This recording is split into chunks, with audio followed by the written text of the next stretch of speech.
what I heard about Mel Gibson, oh yeah, yo, again, you gotta do the intro. You gotta do it.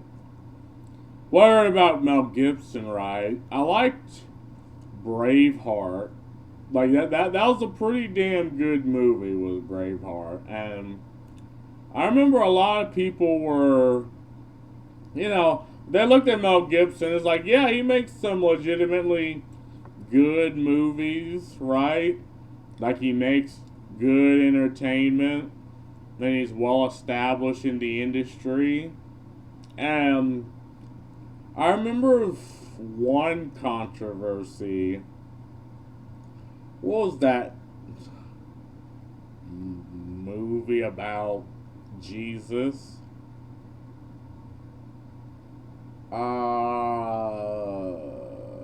Jesus is King.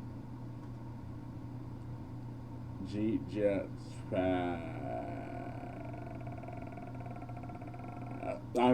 It's on the tip of my tongue. It was about Christianity and Jesus, and I know a lot of people got pissed off at it. A lot of it was a very controversial movie, and personally, I didn't know why. Because it's like I was an atheist, and I was like, okay, but if they want a movie that portrays this, and I think I've watched some of it, but again, it wasn't a movie for me. But there was massive controversy about this movie. Like, this movie got had a lot of people up in arms. And I've also heard that a lot of people, like I remember the actor that played Iron Man, he, I think, defended Mel Gibson. And he was like, yeah, how about you give homie a chance whenever he stood up? And was it Whoopi or fucking Oprah? One of those that, because obviously you had the allegations of racism. And I think one of them was like, well, I just don't think this guy's a racist. He hangs out with my family. Why would I think that someone that plays with my kids, someone who's just a legitimate, upstanding person, again, behind closed doors, when no one's watching, right? Because people do this thing where when they're being watched, when the camera's on them, that, they act one way, but then behind closed doors, they're a completely different person. Now, I don't think that's Mel Gibson. Now, I do, if I'm not mistaken, again, I'm trying to recollect because, I don't know, celebrity drama. Well, it's kind of half and half, right? I mean, on one half it is kind of interesting, but on the other it's like, oh, God forbid the actor that makes more fucking money than I'll ever see in my life goes through strife. But some of them, again, made good products and were just legitimately good people. Like, I think Keanu Reeves is one of them, one of those endearing people. Christopher Judge, right? And I think, like, who played Jack Sparrow? That guy was sort of like, people, just in the eyes of the people, they like him. Now, and I do believe, I think it was Mel Gibson who kind of had some altercation with his wife. But whatever. This is me just trying to dig into the back of my brain about this guy. But Mel Gibson tried to warn you. Oh yeah, I remember one person that got the Grammys and effectively just shat on the entire industry. Shat on all of Hollywood. Wonder what happened to him. Let's give this a watch. Mel Gibson's been trying to warn everyone about the elites for years. this is not going to go where I think it is. Is that Harvey Weinstein? I think this is going to go where And I in think it particular, is. Hollywood itself. Believe me, I did a lot of research on it. And according to all the research, it was way worse than that. No matter how strong you are going to be affected by this play. And you'll resent it for a little while, and you have to let it go. Otherwise, you'll eat yourself alive here. And I think it takes that kind of cockroach resilience to survive in this town. Yet, nobody listened. He was just made out to be a crazy man. But today, people are finally waking up to what he saw 20 years ago. And the message he gave us would eventually cost him his life. You need a bat in the side of the head. You get by a pack of it'll be your What fault. the Yet, fuck? back in the 1980s, Gibson was so successful, he was operating at a level where studios would greenlight whatever he wanted. In 1996, Braveheart swept the Oscars, 5 wins, Yep. including Best Picture and Best Director. Gibson stood on that stage and called himself a fiscal imbecile. And they had no problem with giving the reins to a fiscal imbecile. You know, this takes real courage. And everyone laughed because he made them all very rich. But if you were paying attention around then, there were signs he saw Hollywood very differently than most people who'd made it to his level. In 1998, Playboy... Yeah, and I don't think this has changed. Like, now they're, singing a different tune, but it's the same band, right? Because you see a lot of Hollywood movies coming out, and, like, you gotta know that they're just bad. They're just going to be bad. But, I mean, it's probably apparatuses in places to where they make money even if the projects fail, because they can either write them off as taxes or losses, or maybe the international, or maybe because I'm looking at all the remakes and remasters and prequels and sequels that are coming out. I'm like, really? Can we not make anything new? And then you had Markiplier with his movie Iron Lung, and they tried to oust him from it, but he made generational fucking wealth from it. People who want to watch it are going to watch it. There's nothing you can do about it. People are just moving away from Hollywood. Like, if you have a good idea and the means to enact it, you will just make money. And I'm looking at other movies like Primate, Primitive War, movies that aren't really acclaimed, but are just good because they don't really shy away from gruesome stuff. They don't treat you like you're 12 or like the kids are in the room. And then you look at like Predator Badlands, and it's like, wow, they really cannot help themselves. Did an interview, and buried in all the usual promotional stuff about whatever film he was selling, he said something that did raise some eyebrows. He talked about a producer, but he wouldn't name him, whose entire philosophy about women on film was this. He says, women on film, either naked or dead. Both is better. Then he kept on going. Harvey I had a whole bunch of Weinstein, weird paranoid suspicions allegedly. about what the hell was going on, because there was a lot of stuff I couldn't understand. Right. And I formed a bunch of opinions about the town and about the people in it that were like, surely that couldn't be, because a whole place can't be like, Weird Town, where the stranger wanders in and all the people are in the bar and they all shut up when he looks at them. And then you go away and you think, no, I was wrong. I mean, that's insane thinking. I'm paranoid. I imagined that stuff. And then you find out later on the track that you are exactly on track with a lot of this stuff. They ask him about the social contract in Hollywood, and Gibson explains. You can't get mad.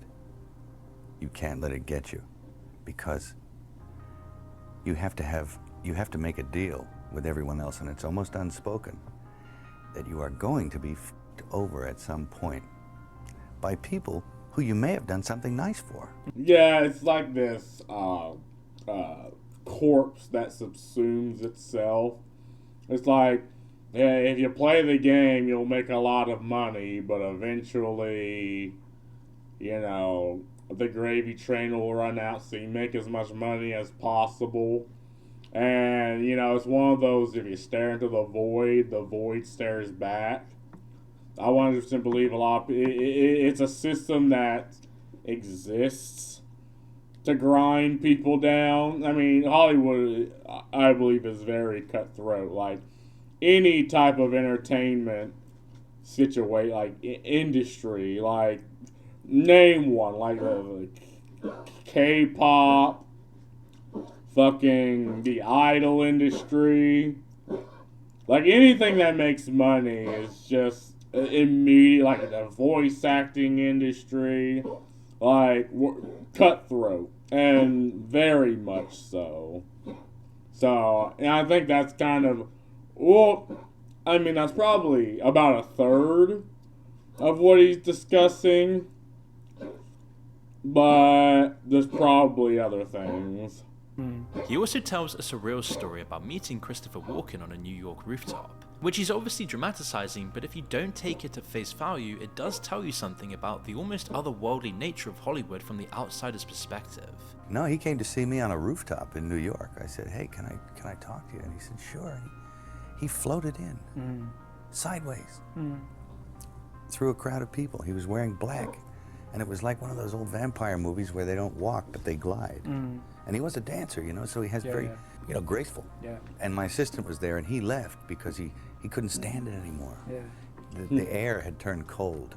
This was when Gibson was in the spotlight 24/7, and he was already letting on about some of the industry's practices. He was trying to articulate something that had remained unspoken. His reputation was very much a lovable rogue or a loose cannon, so nobody really paid attention at the time. He was also making everyone way too rich for them to bother with what he was saying in magazine interviews. But maybe he could see it more clearly because he wasn't made in Hollywood the way most people at his level were. He wasn't some Nepo or Hollywood adjacent. His family moved from New York to Australia when he was just 12 after his dad won a workplace injury settlement. He had no connections and no industry parents carefully managing his rise. Yeah, and again, these are one of those people that they probably wanted to keep him at arm's length. You know, keep him close because he made the money, but he's probably was one, like, you can't really manipulate him. Like, he gets to he gets to that point where he can't really pull one over on him. Cause, I mean, one, he's like your golden goose, and two, it's like, you know, even if you don't like the guy, he's still making you money, so you don't really want to fuck with that, at least not yet. He studied acting because his sister filled out the application without telling him. Then Mad Max turned him into a global star before he even learned how the system truly functioned. Mad Max came in clutch, and it happened in the most Mel Gibson way ever. He'd been in a bar fight the day before the interview he didn't even want to go to, and his face was all bruised and swollen. He looked like literal fucking G. Like, I know someone that watched that movie when I did. He was like, wow, you'd think those injuries he had were fucking real. Like, movies are really making that shit look good. And it's like, yeah, I mean, I agree. Now to find out that he actually did just really have a bruise on his face. like the perfect post-apocalyptic tough guy, and not long after, he got the job. Mad Max absolutely smashed the box office. Oh my and god, he like became a 8 star, million? relocating. And that's 8 million back then, right? Oh, it only cost 300,000, like, estimated. It's like, that ain't nothing. Like, I mean, that's like, I mean, you hear a lot of movies in the past that, no, they only put 20 grand, or like, what was it? Bloomwood?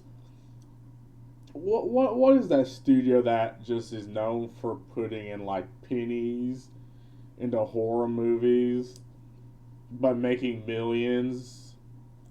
I mean, they made the recent Five Nights at Freddy movie. Where are they? Blumhouse? Yeah. Back then that was the thing, but now movies cost hundreds of millions, and it costs hundreds of millions because you're contractually obligated to have a certain amount of actors and to pay them a lot. You're contractually obligated to have like 70 executive producers and pay them fucking 6 digits or 7 digits.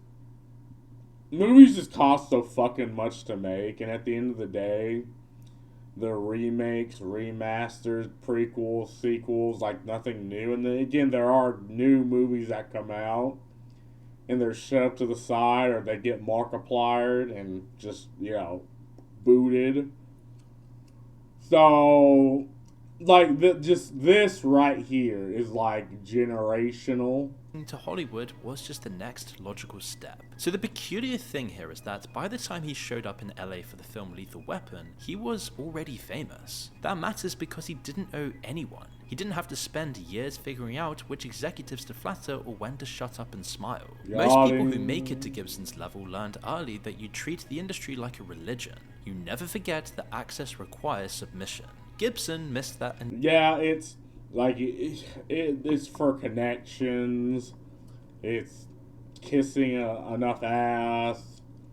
It's getting into good graces. And again, if you want to be successful, which is at the end of the day the point, that's what you have to do.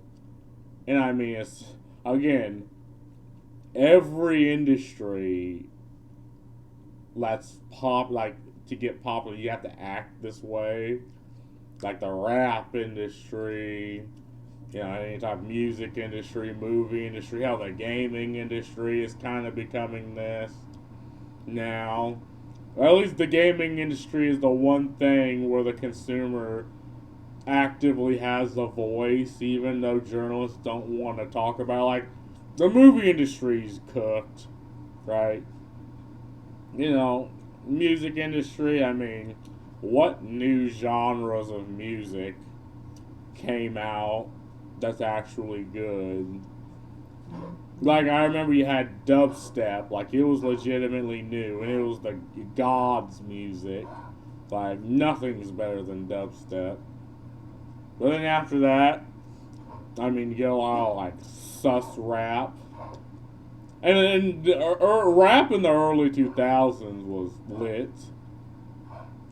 They don't really get any, you don't get anything new coming out of the industry anymore, which is the problem. I think movies are kind of hitting that situation as well.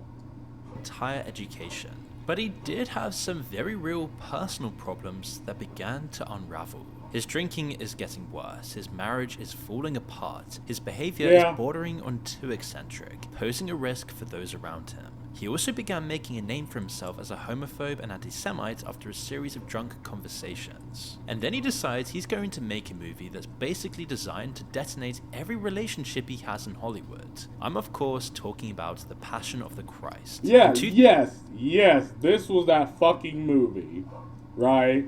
And we're talking about movies that were controversial, right? Like, what was that movie? I can't believe I can't remember it. It was about fucking kids, cuties. Like the movie that just had just kids dressed in this odd sexual manner. Like, this was cuties at that time. Like, this had people so fucking outraged. And you had people on one side defending it, and people on the other side just straight up attacking it. You good, losing? What the fuck you got into? Hold on. I don't know if I'm gonna edit this out. I'm lazy nowadays. Ooh.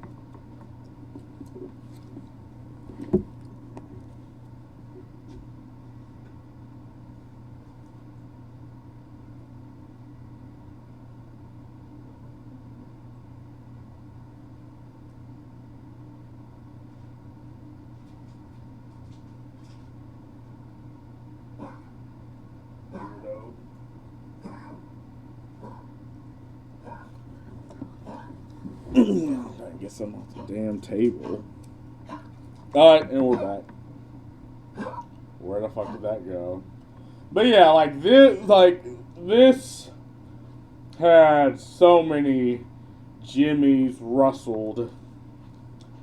And I know it was after this was like kind of where the downfall began. 2002, he was planning a film about Jesus getting tortured, initially planning to shoot it entirely in Aramaic and Latin, dead languages that nobody can really understand. He didn't even want subtitles for it. So he starts taking meetings, Fox, Universal, Warner Bros, Disney, every major studio, 7 in total, and none are interested whatsoever. Part of it is about the commercial concern, but there's something else making studios... Yeah, at one point that, like, well, I heard the idea was like, yeah, we kind of want to stay away. Like, they probably pussyfooted around it.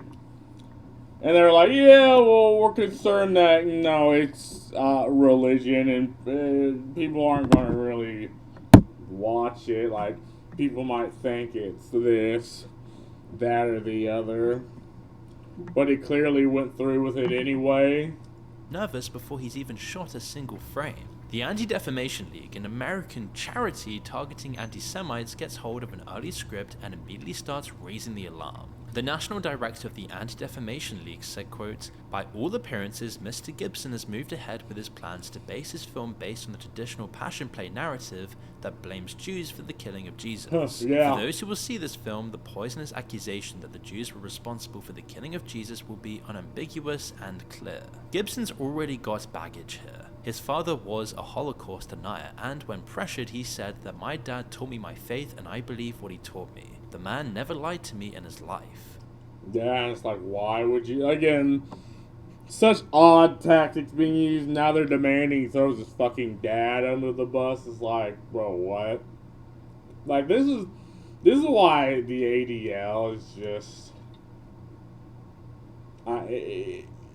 it starts out one way, but then you realize that it's completely, like, how do I explain this, right? Like, an organization that defends an ideology just always just weird. Like, what do you do? Oh, we're against defamation of what? Of, like, the Jews. It's like, well, why? I mean, and again, we've seen in the past that, you know, the accusations levied sometimes are inaccurate. You know, inaccurate at best, but at worst are just actively detrimental. And it's like, what the fuck, man? But yeah, like, the ADL obviously is a political organization that has political interests in going after people, like an entire organization against, like, defamation of specific groups.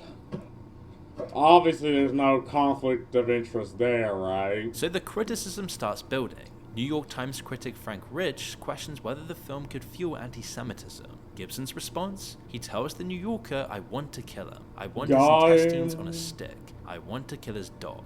So this man is kind of losing control, and every studio is watching it build into a PR nightmare. The funding dries up rapidly after that, and he practically becomes a laughingstock. He's putting his entire reputation in Hollywood on this movie. South Park then catches the zeitgeist with The Passion of the Jew. Stan and Kenny see the film, hate it, call it a snuff film, and track down Gibson for a refund. Their version of Gibson is completely unhinged, a masochistic lunatic running around shooting guns and literally defecating on people. Gibson's response at the time was defiance. Yeah, and the way I see it, it was just satire, right? It's like, the satire is a dying genre because people see it and they think, oh, they're making fun of me, therefore it's bad. And I'm like, no, yeah, sure, you're making fun of me, but I like it because that's a way of telling a story, you know?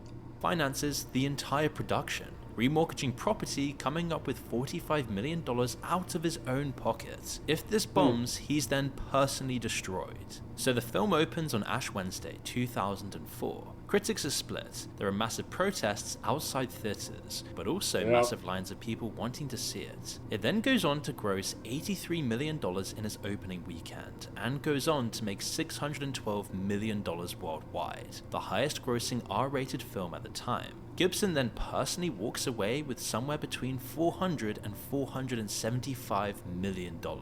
So from the industry's perspective, he has now made one of the most profitable films in history, even after every major studio rejected it entirely. Yeah, at first they rejected it, but then you realize now when he decided, no, I'm going to go through with it anyway, now there's an active apparatus against the movie and against him. It's like, okay, maybe it wasn't, people not going to like it, the perception. It's, no, we don't want this movie being made. And we're going to use everything in our power not to have it made. On his own terms. On the Joe Rogan Experience, Gibson talked about how turbulent this was. That was a crazy movie because it was a great movie, but it seemed like there was resistance to that movie. Oh yeah, no, there was. Which I thought was very strange. There was like Hollywood resistance to that Yeah. movie. Like people didn't like that you were making it. It seemed like. Yeah, there was a lot of opposition to it, and I don't know. I think if you ever hit on that subject matter, you're gonna get people going, because Of course. it's big subject matter. He even said how Hollywood was stunned by him walking around the system and scoring a massive hit without going through the usual channels. Yeah, and again, you see this with Markiplier, right? How he walked around and made generational money, and now, I mean, they kicked him from the #1 movie, using all these steps to, again, they want to be this club that, if you're not in the club, you just don't get to make movies. And again, you see this with the gaming industry. It was this way with the music industry. I mean, I don't know why it is with people's need to, to produce communism, to produce in-group, out-group. It's like, I'm not the type of person to get into, like, philosophically gay topics. But you see this with just about every apparatus. It's like they have their in-group, and if you're not saying the right thing, or if you don't think the same way, you're just not with that group. And this happens at work. This happens in schools. This happens in prisons. This happens in industries. I don't understand people's need to produce communism in their own right, but the HOA is like this. But people seem to want to do it, so it's like, this is the way it is. And there was this kind of thing in the town. They said, did anyone just see that? Anyone just see what that guy did?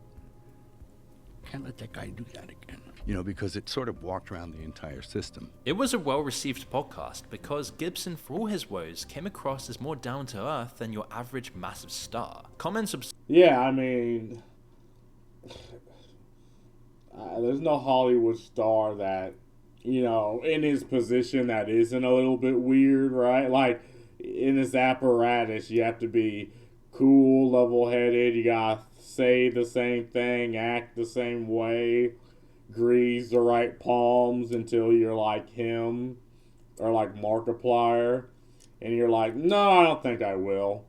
And then they go against you. observed that he was holding back on topics that people wouldn't be prepared to hear about. The passion ultimately took its toll on Gibson, and 2 years later, everything fell apart. In 2006, he got pulled over drunk in Malibu, and during the arrest, he goes on this anti-Semitic rant to the deputy, which leaked. Gibson then apologized and admits he's an alcoholic, calling his behavior despicable. He pleaded no contest to misdemeanor DUI, received 3 years probation, and immediately pushed out carefully worded apologies through his publicist. The court says the 53-year-old Gibson successfully completed terms of his three. I mean, he's someone that, makes mistakes.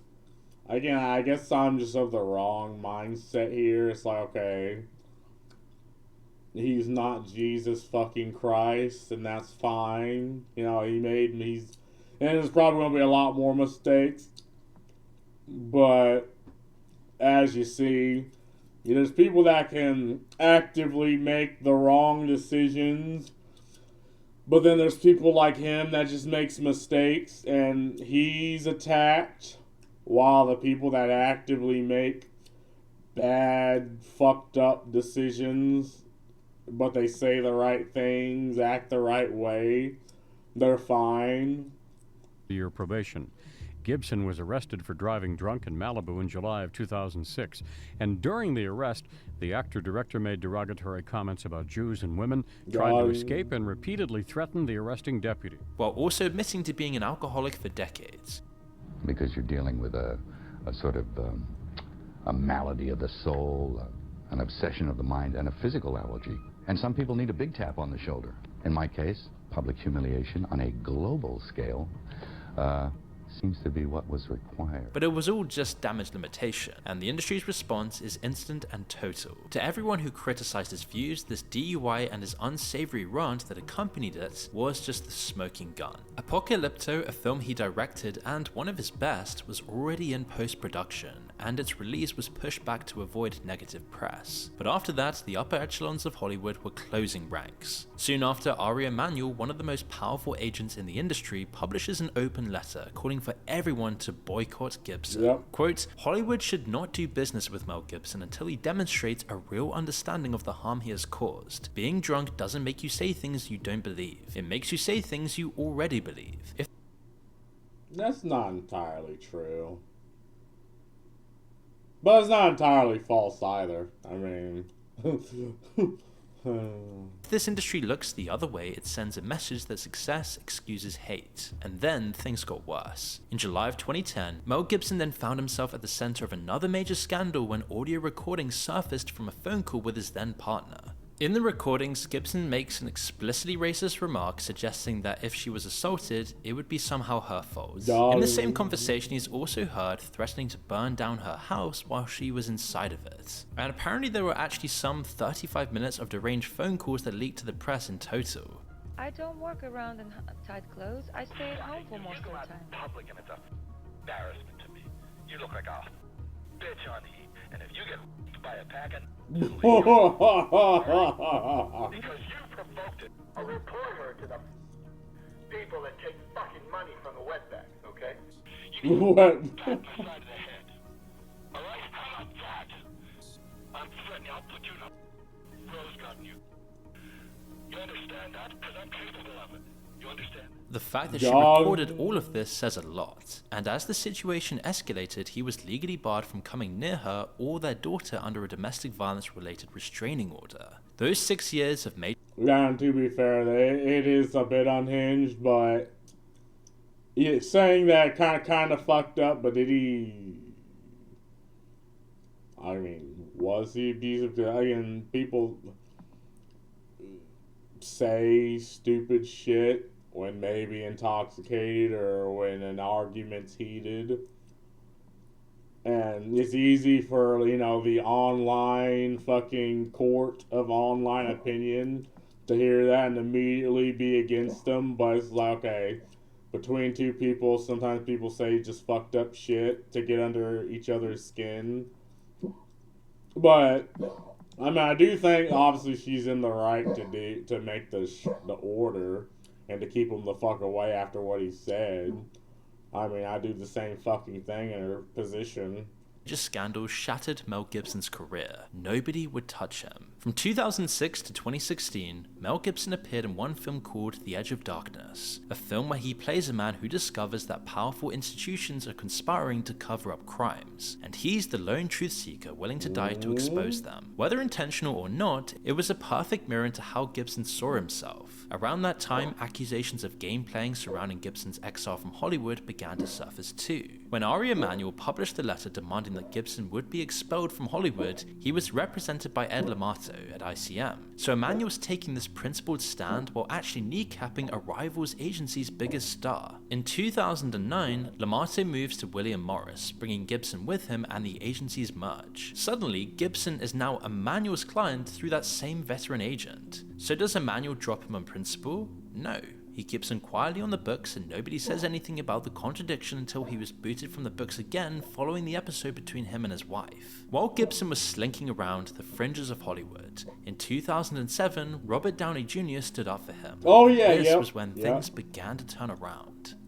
I humbly ask that you join me unless you are completely without sin, in which case you picked the wrong industry. Yeah. In forgiving my friend his trespasses, offering him the same clean slate you have me, and allowing him to continue his great and ongoing contribution to our collective art without shame. Jodie Foster and Whoopi Goldberg also publicly defended him. Whoopi said that he spent many days with her kids and that he categorically wasn't racist. But I know Mel, and I know he's not a racist. Oh, really? Yeah, I do. But I can't sit and say that he's a racist, having spent time with him in my house with my kids. I can't say it. He was going through... Yeah, it's like, okay, you know, he says some things, he says stupid things, but how he acts with people is like, if you have an interpersonal relationship with him, like, it's easy to say one thing about someone if you don't know him, or if you just see a couple of things he said that, to be fair, are fucked up things. Pretty fucked things, but people can say anything, right? You know, but in his actions, he makes good movies. Maybe him and his wife are in hot water, but he's good with other people around him. I mean, you can't say, oh, this guy's bad because everyone else is saying he's bad.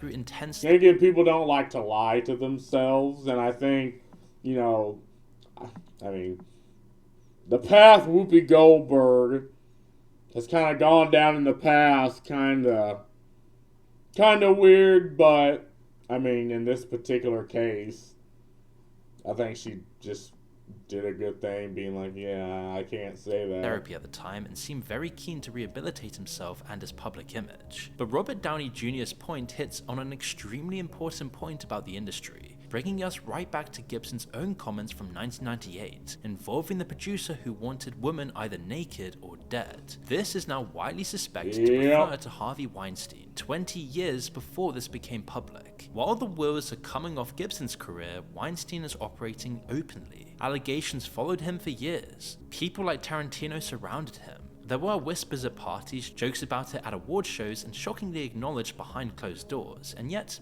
nothing happened. Courtney Love makes a joke about him in 2005.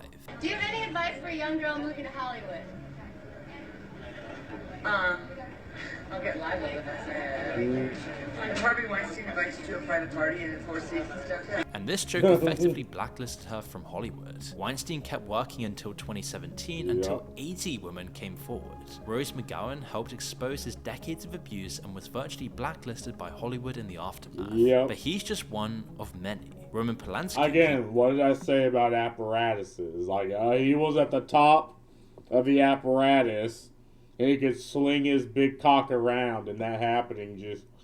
He could get people yeeted, right?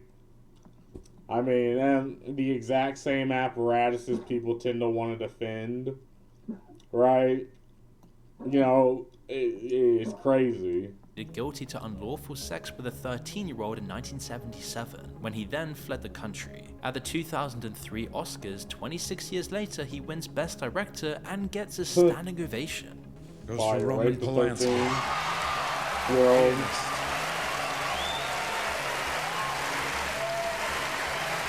Woody Allen faces allegations from his adopted daughter. Court documents later show nearly 100 meetings with Jeffrey Epstein, but he's never left the big time and still regularly makes blockbusters. Filmmaker Bryan Singer faced multiple allegations and settled lawsuits, yet he kept on getting hired.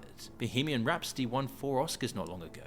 The list is pretty much endless, and if anything, it gets worse the deeper you look. Victor Salva was convicted in 1988 for sexually abusing a 12-year-old. He served only 15 months. And then Hollywood kept on hiring him to direct children's movies. They kept separating art from artists when it's convenient. Dan Schneider, all these guys, which sends a very clear economic message. Employing it's like, to an extent, you can separate the art and the artist. But I think there's certain things that that can taint both the art and the artist. You know, people talk about Mustache Man, you know, over the Nazis, and people are like, oh, he made good art. Shut the hell up. His art's garbage. Compared to anything Grok can make, it's trap. Maybe it's good at the time, but I'm not going to pretend I like the shit he makes. Like, shit. Hentai artist makes better shit, right? Now that's art. Nikkei's Victory is art. I don't give a fuck what he fucking goofball makes. Like, I get it, you're trying to be contrarian. Get the fuck out of here. You don't care about no fucking paintings. Problematic people is fine as long as they continue to serve the right ends. This isn't a game of whataboutery. Hollywood is a system where morals are relative. It's not about the severity of what you did, it's about how politically expensive it becomes to ignore it. Gibson's anti-Semitism and abuse, especially in an industry full of Jewish people, is unforgivable to many, and Robert Downey Jr.'s plea for mercy doesn't really erase that. But Hollywood didn't exile him because those things are morally worse than drugging and assaulting people, or fleeing the country after pleading guilty to raping a child. They exiled him because his scandals were loud, public, and impossible to spin. The industry... He was a lightning rod and whatever, you know, they just threw lightning on him, right? He was like, oh, we can put shit on him to distract from the weird shit we're doing. It's classic strategy. Selective about who becomes the boogeyman, and that selection has nothing to do with who actually did the worst things. Gibson's redemption arc continued in 2016 when he released Hacksaw Ridge, a World War II film about a conscientious objector who saved 75 men without firing a weapon. It went on to receive 6 Oscar nominations. It was independently financed with no major studios involved, but this time, instead of punishing him, they welcomed him back. Gibson appeared on The Late Show with Stephen Colbert. He called his past a rough patch, and he... Man, I miss when Colbert was actually good. Now he's just garbage. Said that moment shouldn't define the rest of my life. The crowd cheered, others said it wasn't enough. Slowly the roles came back, like Get the Gringo, Fat Man, Bloodfather, and Daddy's Home 2, and Gibson's appearances were generally viewed positively even if they weren't anything like the massive titles he once starred in. Then, 2023, Gibson's name gets attached to The Sound of Freedom, a film about child trafficking.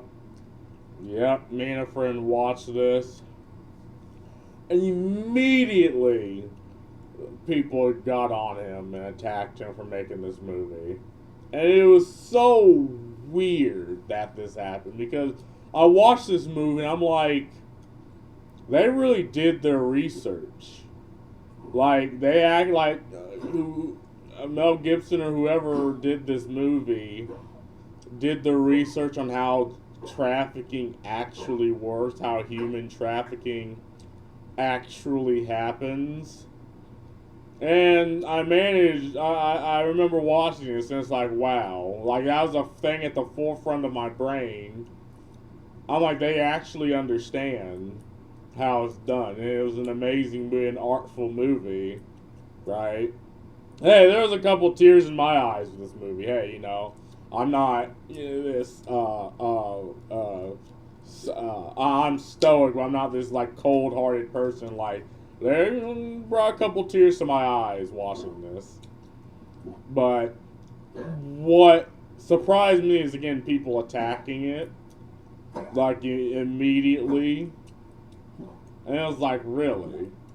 Starred by the same guy who played Jesus in The Passion. Gibson was serving as executive producer and recorded a promotional video warning people about child trafficking. Originally, the film was acquired by 20th Century Fox, yet it was shelved after Disney acquired Fox in 2019. It had a budget of just some $15 million, and accusations that Hollywood was trying to blacklist came flooding in when it launched, with some saying that showings of popular cinema chains were cancelled or even sabotaged. The film itself leans heavily into the idea that influential people are involved in trafficking and the problem is just being covered up internationally, something Gibson has certainly alluded to over the years.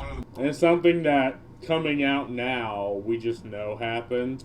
Like, it's interesting, even after everything that has happened to him, what he said ended up, or what he alluded to, like, these things just seem prophetic, because you'd think he's trying to send some subliminal messages to you, but people are just not understanding until everything he said is actually true. Most disturbing problems in our world today is human trafficking, and particularly the trafficking of children. Many scoffed at the notion that pedophile rings were being run by rich elites, but as Jeffrey Epstein's operations come into the light, the flight logs, the witness testimony, connections to world leaders and billionaires, this conspiracy theory has just become a fact the establishment tried to ignore for years. Around the film's release, viral quotes started spreading about Gibson's conspiratorial view, claiming he exposed elites drinking children's blood, Andrew comb harvesting, and satanic rituals, QAnon-type stories.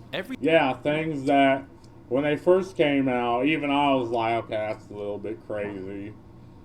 But, we're now finding out that there is some validity to that. Like, that might have actually fucking happened. Like, or at least, it's not outside the realm of impossibility. Every single quote attributed to Gibson is fake. They trace only to yournewswire.com, a notorious misinformation site. Maybe it's part of yet another smear campaign designed to muddy Gibson's rehabilitation and feed tabloid headlines to keep his reputation questionable. Or maybe it's a manifestation of him becoming a symbol onto which both sides of the culture war paint their narratives. To some, he's a martyred truth teller, to others, a cautionary tale of when mental health issues and anger take hold of someone. Either way, the fake quotes spread because they sound like what people already believe about him. That was South Park's parody too. They were saying Gibson made this very public monster out of himself. In reality, the truth behind Gibson's criticism of the establishment is probably more of a case of something simpler yet no less horrifying. The banality of evil. Thousands of people making small, cowardly decisions that add up to systemic abuse. Which is far more disturbing because it implicates everyone through their daily choices in supporting and protecting the industry. Effectively malicious compliance. Like, something's happening, right? But you're complying anyway. Like blood drinking rituals, everyone is capable given the right incentives. When asked at the Hacksaw Ridge press conference to describe Hollywood in one word, Gibson laughed. Just one word? Then he gave his answer, survival. He's right. Everyone's trying to survive, and survival means making calculations about who you can cross and who you can't. But Hollywood's evil operates on a different level altogether. It's not the deranged actions of a troubled man. It's structural, institutional. It's the sober, calculated decision to protect people for decades. So in the end, there are no heroes in this story, just different flavors of the same human capacity to harm people and justify it in the morning. But yeah, like, a lot of things I didn't even know until watching this video, but I knew that Passions of the Christ movie, that one was fucking wild, right? Like, I think I know, like, one of my college instructors talked about it, and talked about how, there's a bunch of satanic this, that, and the other trying to bring the movie down because it speaks the truth about God, this, that, and the other. And it's like, I was like, oh God, this fucking dude. But looking back on it, he might have actually been correct. He may be hated by Hollywood and their allies. But guess who wasn't in the Epstein Files? Oh my God, yes. Thank you. Don't call them conspiracy theories. Call them previews. Huge. Yeah, call them premonitions. South Park owes Bro an apology. Again, South Park did parrot. Now, a lot of it is prophetic, right? But like the one with the whole female teachers raping young boys. Like, they point that out, and it was like nice. And it's like, no, this is like an epidemic that's actually happening. I believe every word of how he described Christopher Walken's law. Got him. Somehow conspiracy theories keep turning out to be true. Yeah. Like, again, I said this before and I say this again. We need more conspiracy theories because we're running out. Like, they're all being confirmed true, and accurate, right? So, we need more. I don't know. We need to call out the conspiracy theory hotline, like factory. It's like we keep pumping them out. Keep pumping them out. If Hollywood boycotts anyone, that's a clue to support them. Yeah. Yeah. They called him anti-Semitic, but never liar. That's also true. But again, a lot of things that he said were very nebulous, and obviously that they believe the apparatus would keep him down enough to where everyone just thinks he's a fucking weirdo. Obviously that didn't happen. He's got a massive apology. Called him a liar to discredit the fact that he never lied. Yep. Plus, getting a standing ovation just shows how disgusting those people truly are. Hey, malicious compliance. Mel said babies are more sought after and valuable than diamonds in Hollywood. Like, what is with this need? I shouldn't say this on YouTube, man. What was with this need to booger children? Like you have the rape gangs that are happening in UK, and now we have the whole Jeffrey Epstein thing. What is wrong with people? It's like, what the... No. They're no longer conspiracy theories because they're no longer theories. Calling the ADA a charity is bordering on psychopathic generosity. I can barely see. I'm getting tired. Calling ADA a charity is close to blasphemy. Yeah. Again, an entire organization to defend against hate. So stupid. It's a big club and you aren't in it. Oh, how true. Facts. Our grandfather used to say you can't play on the devil's playground without playing by his rules. Oh, God.